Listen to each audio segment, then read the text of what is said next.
Merci na Congolais nous sommes kolanda biso de partout na pesi bino mbote na pesi mbote na bazali kolanda biso libanda ya République démocratique du Congo et surtout bandeko bazolanda biso na kati ya Congo na pesi bino tumbote na pesi mbote na bazolanda biso na Grand Bandundu Congo central, Grand Kasaï, Grand Katanga, hein? Bazolanda biso na Est, Grand Équateur, Kinshasa pe na bosani binote, bandeko ya Angola pe Afrique du Sud na ebi boza ebele. Au Bozolanda KN8 télévision pe Petrouza télévision na tonga lelo vraiment eza bino Stanley Boy Chintoa base de momutombo bachena ba munande baba jinandemba. Je pense très bien que na tonga lelo to meka ko solo la marambo ebele et surtout le changement de la constitution parce que yango ndezo pe la moto zo pe la makasi na makambo ya changement et la constitution na ko sepela la bino tout au Bogoland émission bo liker bo commenter et surtout vos commentaires hein. Nazolinga vraiment ozala mutuna ya kotuna tunanga direct bisika ozali kobosa na pe kokomelanga place ozati non naza peut-être na Grand Bandundu naza peut-être na France naza na Belgique neti lobi na mona ki bana Canada vraiment ebele na sepela ki makasi na sepela makasi bana Canada beaucoup commentaire qui vraiment ebele vraiment lobby j'ai beaucoup aimé bandeko tokomeka ko solo la retour il y a 39 personnes au Bauti na Rwanda.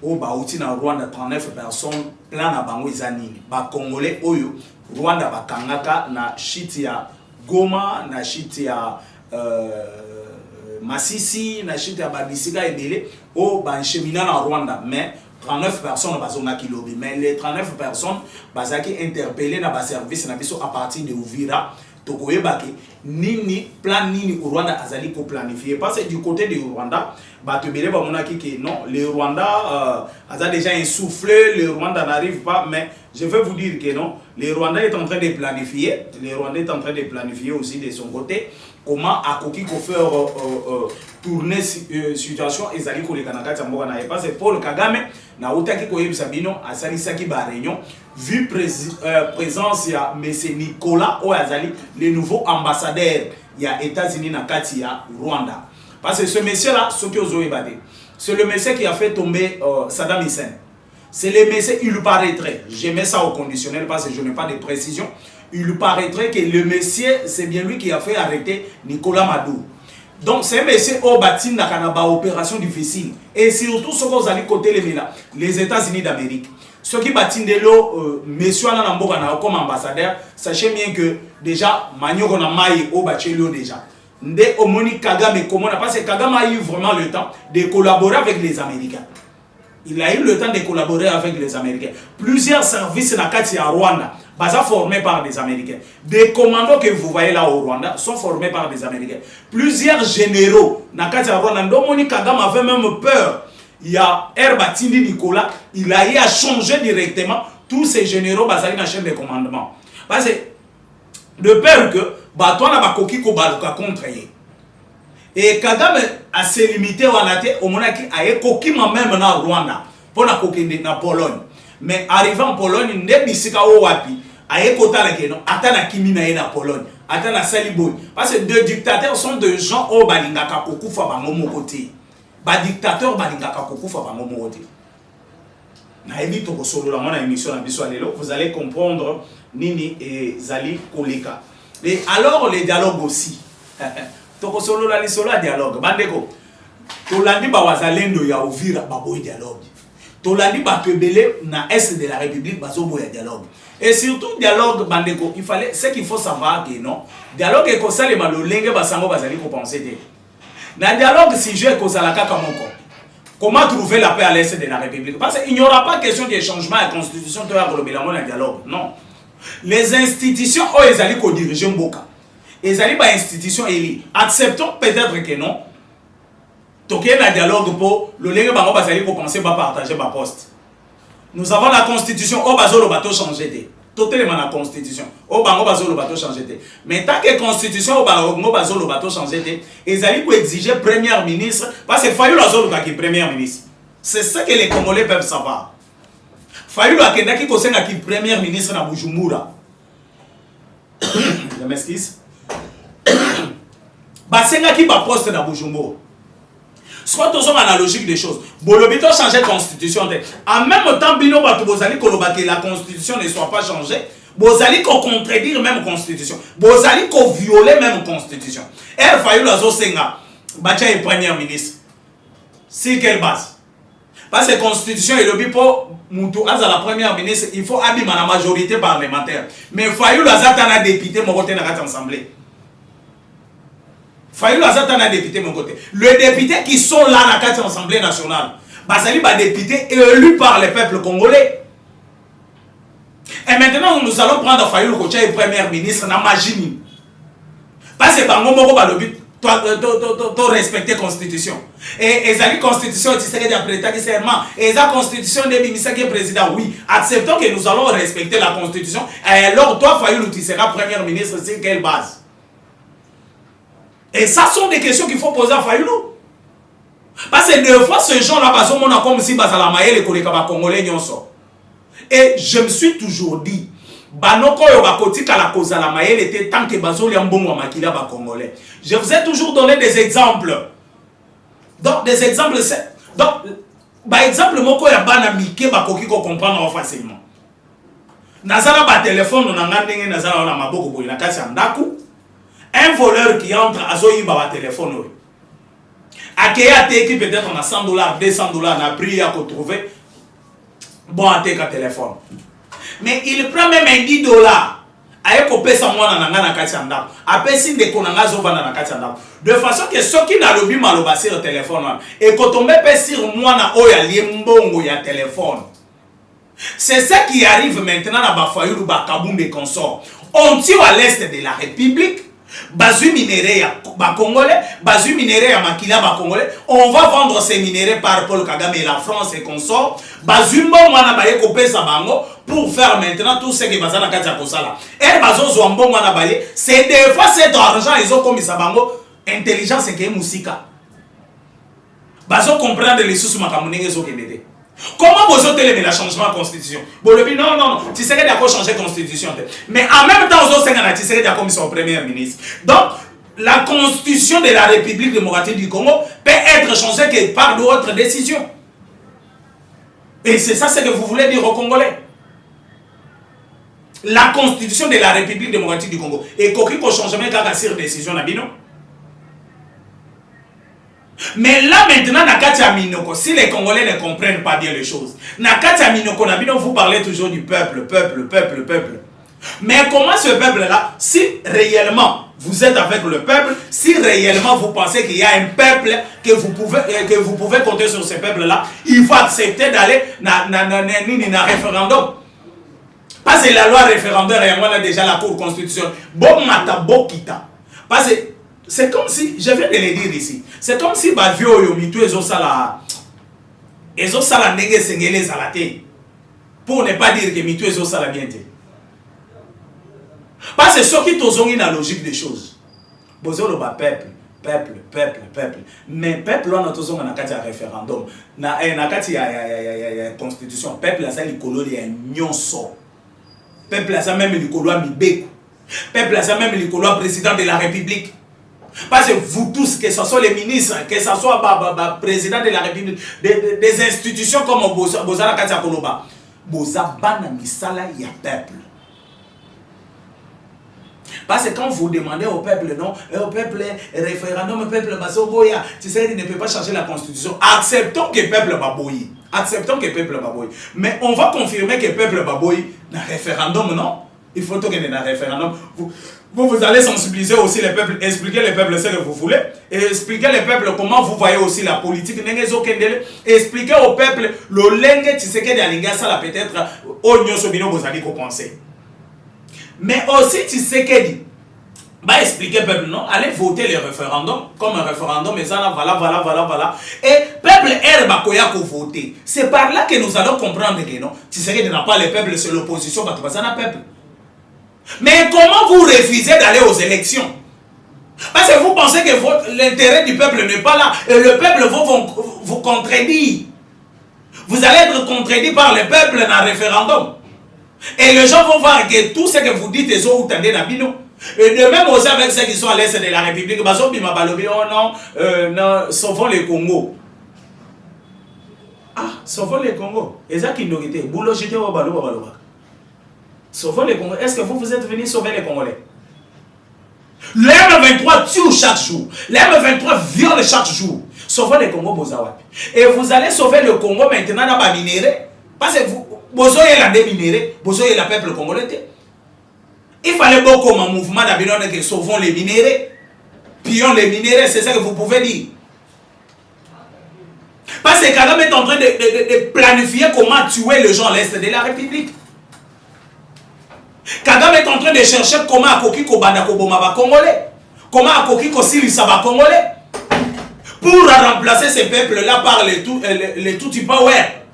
Au Bazana place était dans l'Afrique. Au Bazana Bisika Kouvon était en Afrique.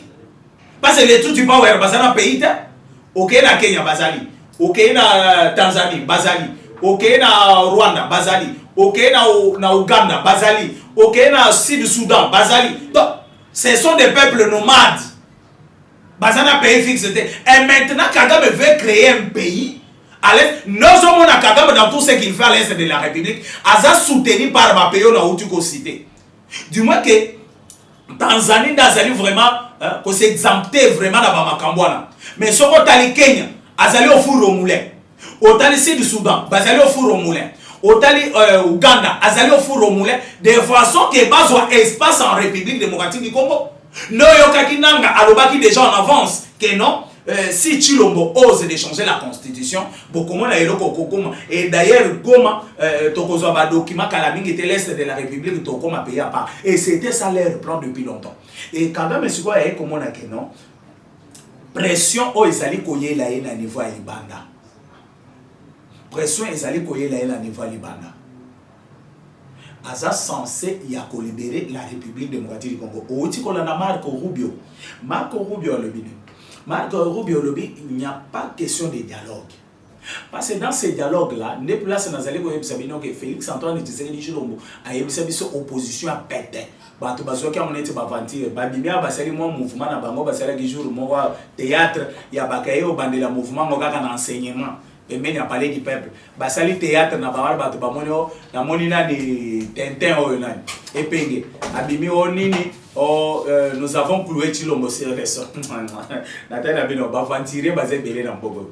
Babimi o ville morte. Ville morte là, au moni ville morte et bandi 6h, 8h ville morte et Sili. Mais normalement bakino babimaka belé na balabala ba 8h, ba 7h, ne ba her babimaka. Mais maintenant bino ville morte déjà na 7h juste pour bandi ko publier que non nous avons gagné. Mais il fallait toser la toko ma 12h, 13h tout le monde que ville morte na bino Simbi. Et tu vois, tout ça sont des aventures. Parce que c'est l'aventure dans Bangwa, na enseignement, oh non, ville morte, tout ce qui n'a pas du peuple, tout ce qui est Kosalaboy. Ça sont des aventures. Je vais vous montrer les aventures à Batouana.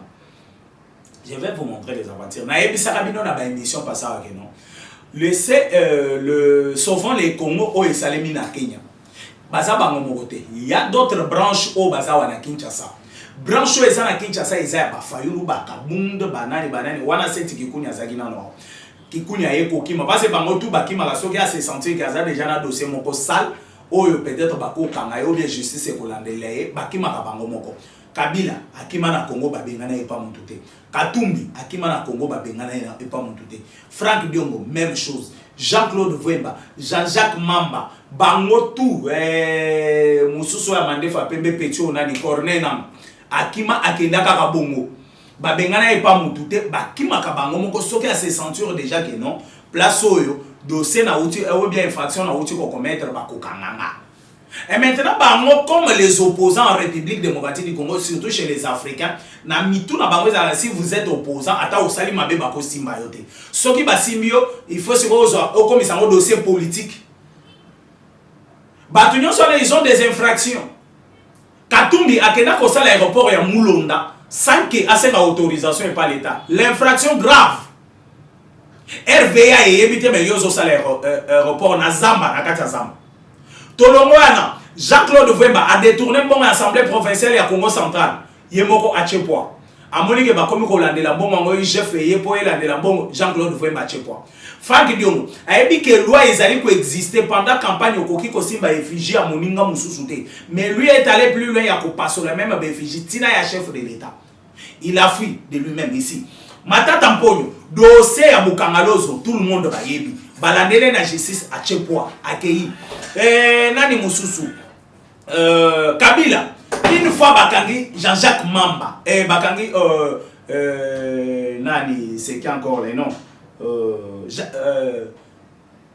Jean-Jacques Ondo bakangi ces messieurs là bakangi na Tanzanie akeo bimisa minduki c'est comme ça que Kabila à partir de ce jour là Kabila va fuir atika prestation de serment ya Félix Antoine Tshisekedi chomba na martyr ba pese invitation au nom nazo que de défendre depuis qu'il ko défendre aujourd'hui ça fait 3 ans. Si c'est 2 ans et demi, depuis qu'il a défendre, Azala Kaka na défense est et vous comprenez que tous ces gens-là, Bazali pas mafieux, Bazali Kolobama, donc Bazal clair t'es na peuple, Bazali Kolukande d'intérêt na bam. Kabila Tshisekedi abimi à l'obéke non, c'est Kabila qui est le patron du UFC M23. J'avais vu Ferdinand Kambere et consort, Babimawa, oh non, Bakoki Kotika, Wana Shadari Bakandiete. Bakoki kotika chef de l'état outi hôpital a outi ozobakisi bakoki kotika ya sala sortie médiatique te et loko abetiana c'est raté akoki ko benga Kabila responsable ya M23 te boina bo. Où en sommes-nous aujourd'hui? Où en sommes-nous aujourd'hui? Les lotos awa. Est-ce que vous pouvez m'expliquer bisika tozalina Kabila toza place ni parce que Kabila d'abord Alobi, l'M23 c'est l'inspiration ya ba Congolais. Kagame abimi a contredire. Alobi, ngaide responsable ya ba M23.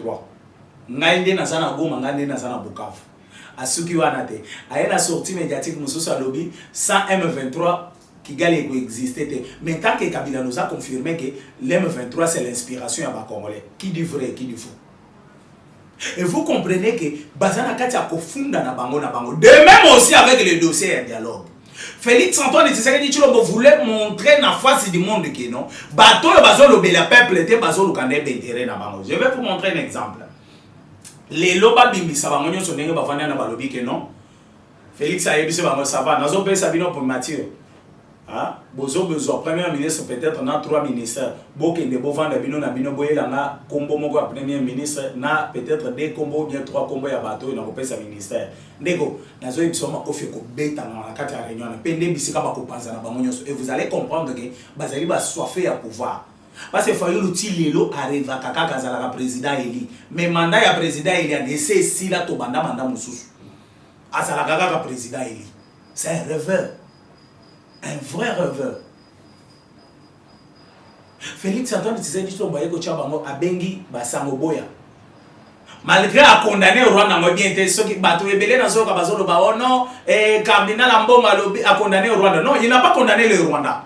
Il n'a pas condamné le Rwanda. Il faut bien comprendre les Français. Mbongo abimi azolo bani. Azolo ba nous sommes agressés au nord du Rwanda. Est-ce que le nord du Rwanda c'est au Congo? Il faut que les Congolais comprennent ça.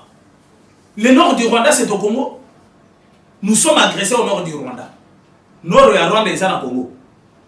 Nord du Rwanda, c'est en Tanzanie, c'est en Zambie. Des côtés nord du Rwanda, c'est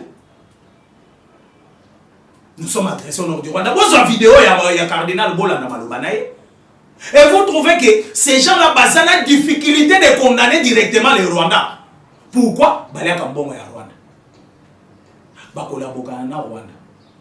Je ne suis pas là pour accuser les gens. Je ne suis pas là pour accuser les gens. Mbongo akotika ndeko na vindenge tozo tambola boye. Muto ya inayo déjà. Alakisa déjà kalinga kayote. Ata osombilo la opesi. Akotika la kakolinga yote. Akosala semblant na moment opesi wana. Yana na yebisa ka bato ebele. Vometolia tolia na biso matembele na kimia na mato ke olia ka ngombe me ozana kimia te. Voilà aujourd'hui conscience ya bambongo ya ba Fayulu et komi sikoyo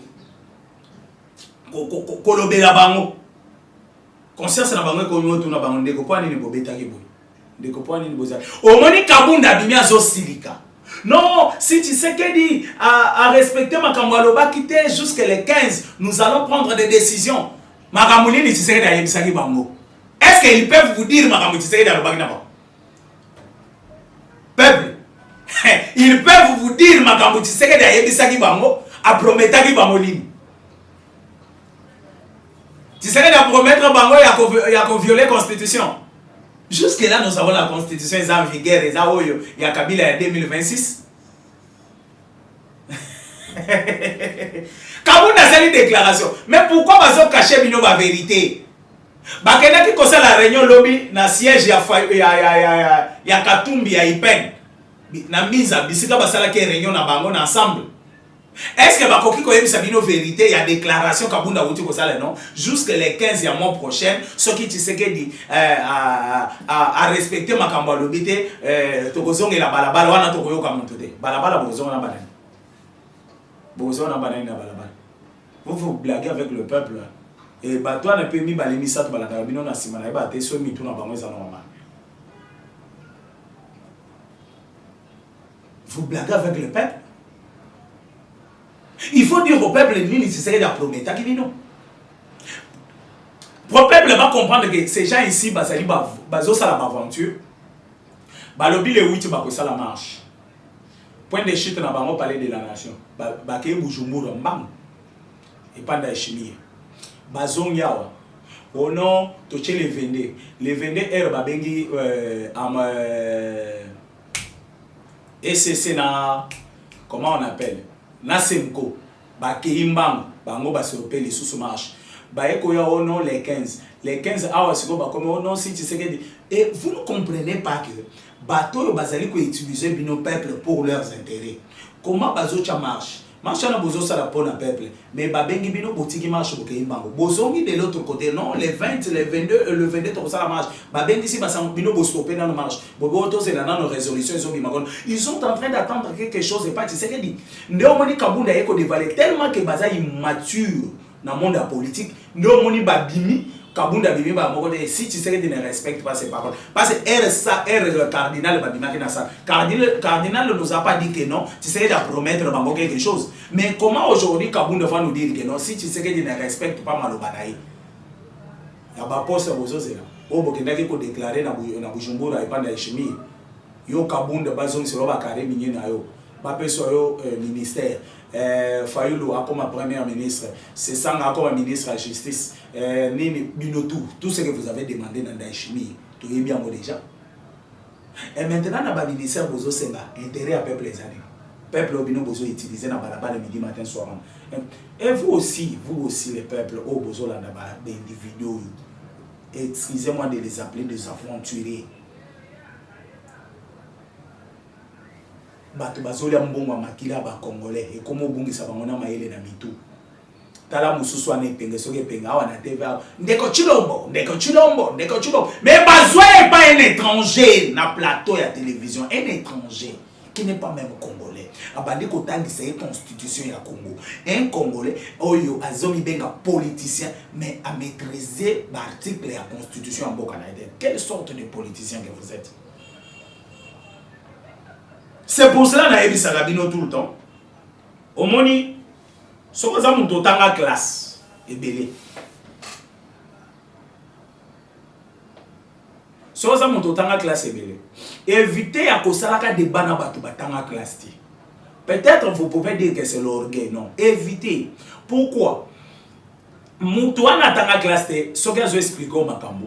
Toi, tu auras la facilité à communiquer à niveau pour comprendre. Et quand toi tu vas commencer à l'expliquer, lui aura mille difficultés à commenter à niveau n'a pas comprendre. Et là, à zoba et surtout ce qu'on a na kati na bango, yé akobanda ko crier. Et maintenant les gens qui ne sont pas intelligents comme yé, bah comme s'il a raison à ba crier à s'ali ko lancer. C'est pour cela qu'il faut éviter de discuter avec d'autres personnes. Non, on a peut-être nous autres, non, tu es orgueilleux, oui, j'accepte d'être orgueilleux. Mais nami qui dit ça peut-être oya ko fingi sangana baba azala ne mayele te. Vous trouvez que les politiciens oyo bakenda basam et les Congo que nous avons besoin ya ko changer oyo. Avant na bete le bino l'isolé à 39 personnes au Bauti na Rwanda. Les Congolais, politiciens, tous les politiciens, Congo, tous pour ça échanger. Aujourd'hui, vous allez me dire que si le Congo est bongi, Kabounda peut être le premier vice-président de l'Assemblée nationale. Pour comprendre le même niveau, il y a une intelligence à toi. Kabounda, il est tout puissant. Il y a d'autres personnes qui sont ministres même jusqu'aujourd'hui dans Mboko, excellence, excellence. Mais sur peut-être papier à Kabounda, ministre. C'est Kabounda qui a envoyé les noms à DG, à ministre. Mais aujourd'hui, Kabounda est en train de chercher ministère. Est-ce que vous trouvez que ces gens-là raisonnent bien? Vous trouvez que ces gens-là raisonnent vraiment normalement? Tous sont analogiques. Tous sont le roi congolais. Ils va raisonner bien. Et le chef de l'État, Bimissi Bolumbu na bango libanda, pour que les Congolais comprennent que Bazolo ka intérêt na bango balu ka intérêt à peuple té. Bazolo ka intérêt à peuple té. Mes chers amis, tous ces mondes-là que vous voyez, que ce soit Kabound, que ce soit Nani, que ce soit Nani, Moutozol qui intérêt à peuple kuna zati. Ils ont du mal à doiter les mal d'ici et Bandeli. Donc, Bazo Kokate Kolobake, non, c'est Kagame qui tue. Ici au Congo, ils ont du mal de dire que non, Kabila c'est le patron du M23. Non, monaki nanga, Herba est sanctionné par les États-Unis. Parce que nanga a un problème. A koki ko bima bisika zanité. Pour votre information, même en Rwanda, Nanga ne peut pas partir. À titre d'exemple, mon réunion est salami au Yasuka ya Rwanda, au cadre Nyonso, il y a FCM 23 Bakendagi. Plupart des Congolais au Bazana Kassia, il y a FCM 23 Bakendagi en Rwanda, parce qu'ils ont du mal de piétiner même les Rwandais. Bakoki Kobimate, il y a au moins 98 pays. Il y a un monde où balobi bango bakoki konyatate parce que les 98 pays on a américain parce que oyo on est à cibler ba que les aba pays où basa na facilité ya kokota akoki kokota Uganda te, Burundi te, Rwanda te, Sud Soudan te, Kenya te, Centrafrique te, Angola te, tala Britannie ba pays et Afrique où est entouré biso Afrique du Sud bakoki kokende te, Zambie te, Tanzanie te, nalobi Nanga déjà na boloko à ciel ouvert. Donc moni nanga yeko comprendre le quoi na non, ce n'est pas moi le patron ya mouvement, tikanate ka patron. Abima lobby Kabila c'est notre chef. Mais c'est déjà tard. Babaneki kolobake Kabila est le patron du FCM 23 pour baneki ko telema o Chilombo, baki sa uti ko zwa, azobela e boyena boy. Et aujourd'hui Kabila est votre chef. Vous acceptez que Kabila est votre chef. Pourquoi est continent? Parce à comprendre que non, place Nazar déjà dans Boloko. Les l'FCM 23 peut se retirer. Bah Rwanda va pouvoir se retirer parce que nous là-bas. Et n'a pas partir. Na bloc na e. Ba kokende wapi. Ba yani ki tu sola et consort ba kokende wapi. Ba kokende wapi. Vous voyez maintenant. Bon mon ici koyo. Bisina tozo kende na bino malembe. Mais comme les peuples, il y a d'autres peuples qui ne comprennent pas. Que non, bato basi basuki. Na yebisa kabino tout le temps que Obango basali ko sala l'est de la République ou bien Obango basali koloba. Ezali makelele avion elingi atterrir. Je pense bino nyonso obozo landanga ebele obozo landanga. Plus de 7000 personnes obozo landanga direct. Na yebi parmi vous ezala bato bamata avion mingi peut-être kolekanga. Avion soki elingi atterrir. Bo santaka base kuswana. C'est ce qui se passe maintenant au Congo. Kagame yemoko pona kolakisa bino ke basuka ki Kagame alobaki ni. Alobaki j'ai été piégé par le Washington. On signait les accords de paix. Donc Kagame azali ko reconnaître que accord de paix ezalaki piège au Washington bachaki. Donc cela veut dire que basa déjà au bout. Quand quelqu'un reconnaît azali ko reconnaître que non, azalaki piégé. Donc a senti que le quoi est coincé. Mais elle a signé l'accord de Washington là. Il y a d'autres personnes à Babimaki pour vous dire que non, l'accord signé à Washington est un avantage à Rwandais. C'est ce qu'Ambongo vous a dit non. Chaud le père au Bakango. Nanga et Bisabino qui est le quoi signé à Washington est un avantage à Rwandais. J'ai beaucoup aimé la réponse il y a Delisa Sanga. Oh il y a Pesaki Ndeko Nani Jean-Jacques Mamba. Pesaki Jean-Jacques Mamba réponse à Kitoko. Jean-Jacques Mamba ABC c'est Sanga. Bino bondimi kokende kovanda na Alpha Mokolo depuis Mbujima, merci beaucoup. Honoré Zessi. Depuis Gabon. Ah oui. Bande quoi Gabon, les lots na bino belé bola l'émission vraiment depuis Gabon. Merci beaucoup bande tout bazana Gabon, Congo Brazza, bande bazana Sénégal, Cameroun partout là. Au bola na Rastani boy, chindo bazunu monto bachina ba munandemba. Bajinga ndemba. Je pense très bien que vous avez belé au vous allez pour l'émission donc il est sur l'émission la vision. Mais ce que je peux vous ajouter à propos il y a 39 personnes oyo bauti na Rwanda. Parce que batana bauti non pas les qui na Rwanda parce que sans vous mentir parce que côté na Rwanda ya makasi. Ne voyez pas ce qui se passe na Kigali.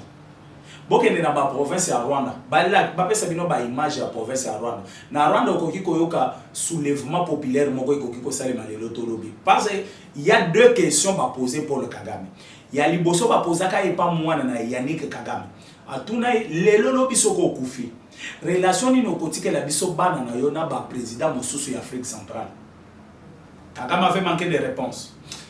Avant-hier, ba poser même question sur la forme mosusu et pas ba officier ou ba outil na formation. Hein? Formation na bango net et faux na biso boye meche bango au Rwanda a posé une question. Aujourd'hui, quelle relation biso au Rwanda tozana ngona ba pays voisin na biso? Parce que au moment il attendait que bazo solo na muozi tout le temps dans les fils de Museveni. Kagame est en train de chercher comment mettre président Oyazo Lingana kati ya nini parce que Museveni est déjà fatigué aluka mutuna yaza la président na kati ya Uganda pour amona moyen ya ko équiper sur Bunagana bien amona moyen ya ko donc Sidi Kivana ti na Ituri abana ko embrier côté na nyonso avec mutuna azana posa acha mutuna na Burundi acha mutuna na Uganda. Là, ça va le permettre maintenant, Yakubanda ko attaquer les Congo tout le temps. C'est ça que Kagame est en train de chercher. Il sait bien qu'avec le fils de Museveni, le peuple ougandais, Bakolinga été, Balingaka été, Balobaka c'est un voyou, il ne peut pas devenir président dans le Ouganda. Parce que c'est quelqu'un qui parle, Makamou Soso, sentit que Maïe les a tenus. Je pense très bien que vous allez comprendre, vous allez comprendre. Et les 39 personnes ici, ere bakanga batwana bakenda na Rwanda zoka bazo batwana bakenda ko former bango na kati ya Rwanda po bakotisa bango idéologie ya Rwanda po bazonga ere bazonga passer leki na Rwanda to bandozongi sa bango bandeko na biso bazongi bandeko na biso bazongi mais bandeko na biso na bazo ya na mission ya Paul Kagame ya ko banda ko boma les Banyamulenge qui sont là na Minembwe au plateau de Minembwe Kobanda Koboma Banyamulenge na Kogorige bango pour balakisa na comité international. Voilà ce que Tshilombo est en train de faire avec les Rwandais qui sont au Congo. Mais on se pose des questions. Nous avons plusieurs tribus à pays Moussous ici en République démocratique du Congo. Mais seule tribu est créée à Kabiso problème na kati ya Congo ezaka Banyamulenge. Tribu à Rwandais, je ne dis pas au Congo parce que na Congo tous dans la tribu moko Banyamulenge ezate. Nous avons les communautés Banyamulenge oui, mais on n'a pas les tribus Banyamulenge au Congo.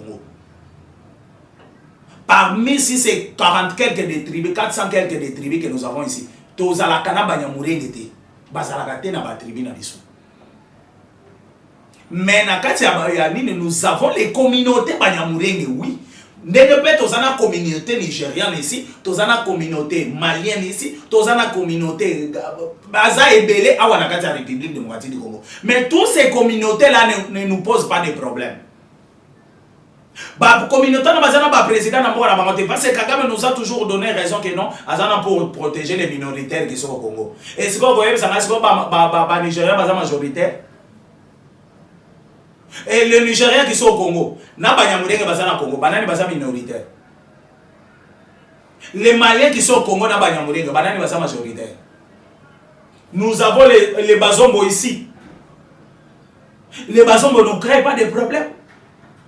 Mais toujours les Banyamulenge. Et Kagame azalaka toujours un système à utiliser Banyamulenge. Non, moni Banyamulenge même bango moko baye ko la déclaration en disant que non, Kagame nde muto ye ko lukela bango malheur na kati ya République démocratique du Congo en utilisant Moïse Nyarugabo na Azarias Robero.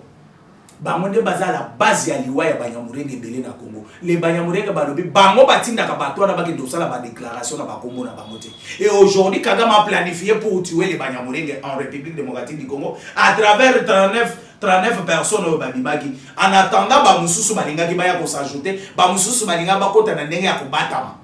Baba na koboma Banyamulenge nyonso baza à l'est de la République pour baloba non, voilà les Congolais maintenant qui seraient intoxiqués bango pour tuer ces gens ici.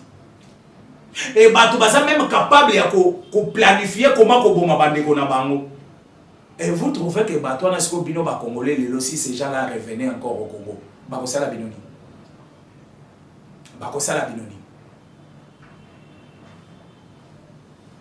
Et tout ça favorisé par nos frères katangais. Favorisé par ces gens-là.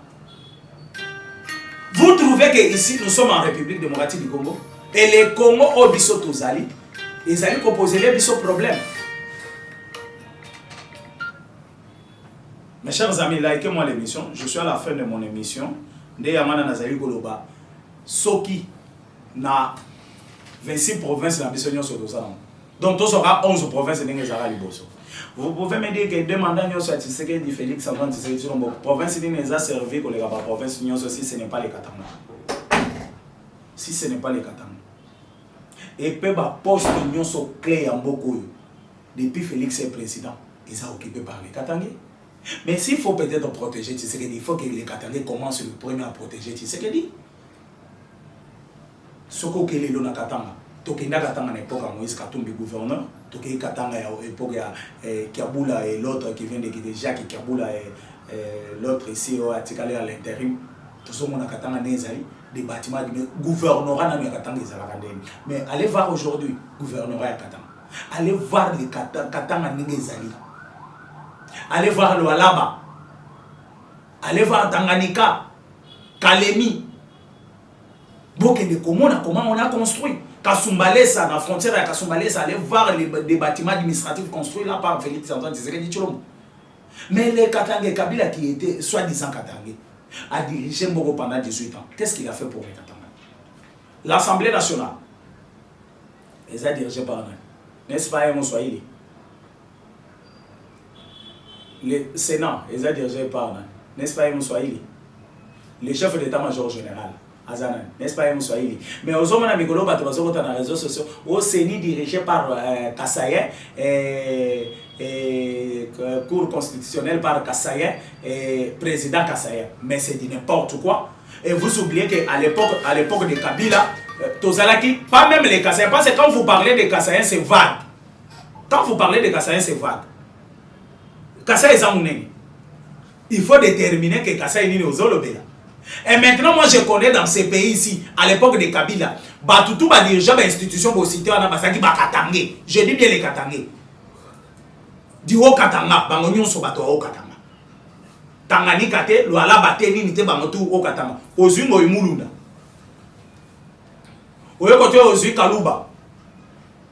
Oye Kozoye Moko Kabila. Mais quand vous parlez du Kassai, parce que tout le monde va Kaka Kassai, Kassai, Kassai, Zamouneni. Il y a Kassai central, il y a Kassai oriental, il y a Sankuru, il y a Lomami, il y a Chikapa, et maintenant vous parlez de quel Kassai? Et ça aussi, il faut tenir compte de ça. Même jusqu'aujourd'hui, vous occupez tout. Qui est la directeur du cabinet et chef de l'État, toujours soyez fond. Et là, vous ne parlez pas de ça. Mes chers amis, nous sommes à la fin de notre émission. Et là, on a dit s'il faut protéger, tu serais de binondé, pour protéger, tu serais de Oligabi, surtout. Parce que binondé pour bénéficier de Kassi dans le régime de Tshisekedi. Même les ministres, tout compter. Si c'est 56 ministres, tout compter, soyez va combien? À combien? Tout compter.